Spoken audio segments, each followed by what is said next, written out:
শিক্ষক শিক্ষিকা মণ্ডলী সবাইকে আমি আমার আন্তরিক শুভেচ্ছা এবং সম্মান জানিয়ে আজ স্বাধীনতা দিবসের দিনে একটি আবৃত্তি পাঠ করছি। কবি শুভ দাশগুপ্তের লেখা কবিতা আমি সুভাষ। তোমার পাথরে দিয়েছি মালা, এত মালা এত ফুল, তুমি ঢাকা করে গেছো। তুমি পাথর না হলে রাগ করতে। 56 বছর আগে এক মধ্যরাতে এলগিন রোডের 3 তলার ঘরে আলো জ্বলছিল। চাদর গায়ে এক ছায়ামূর্তি পায়চারি করছিল অবিরাম। বাইরের রাস্তায় ইংরেজ পুলিশের চল সতর্ক সজাগ চোখে দেখছিল। তার সব শতকে বুদ্ধ বানিয়ে তুমি তখন অন্ধকার চেয়ে ছুটে গেছো আলোর পথে।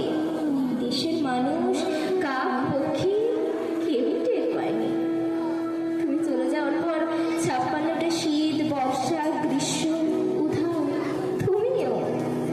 সেই থেকে প্রত্যেক জানুয়ারিতে পৃথিবীর এ পাড়া ও পাড়া সমস্ত পাড়ায় তোমার অনশ্বর পায়ের ছাপ, সব রাইফেলে তোমার বুকের বারুদ, সব কুচকাওয়াজে তোমার স্বপ্নের ছন্দ পরশ পাথরের মতো স্বাধীনতাকে খুঁজেছে তোমার অন্তরে লুকিয়ে থাকা খেপা। তোমার গন্তব্য ছিল স্বাধীনতা, তোমার প্রেম ছিল স্বাধীনতা, তোমার পথ ছিল স্বাধীনতা। তুমি রক্ত চেয়েছিলে দেশের জন্য, তাই তুমি পাথর। যারা স্বাধীনতার আড়ালে চেয়েছিল গদি, চেয়েছিল সিংহাসন, ইংরেজদের ছেড়ে যাওয়া লুটের রাজ্যপাল, তারা রইল সুখে।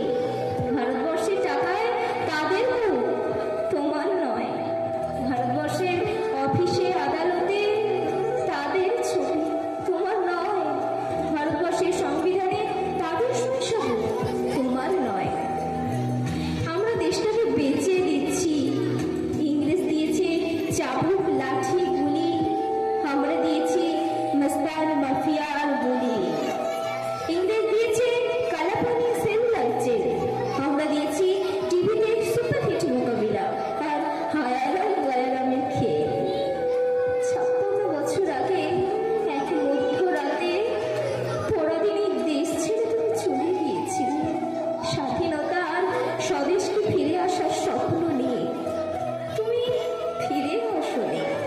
স্বাধীনতা এসেছে, তার কাঁধে ঝুলি ভরে নিয়ে এসেছে ভোট নামক রাজস্বের যোগ্য, গণতন্ত্র নামক চিরায়ত মাৎসন্যায়, প্রগতি নামক লোক ঠকানো স্ট্যাটিস্টিক্স, সংহতি নামক বিস্ফোরণের চুরমা, আর সমুদ্র হিমাচল ভরিয়ে দেওয়া ভাষণ, ভাষণ আর ভাষণ। 56 বছর ধরে তুমি পাথর হয়ে আছো।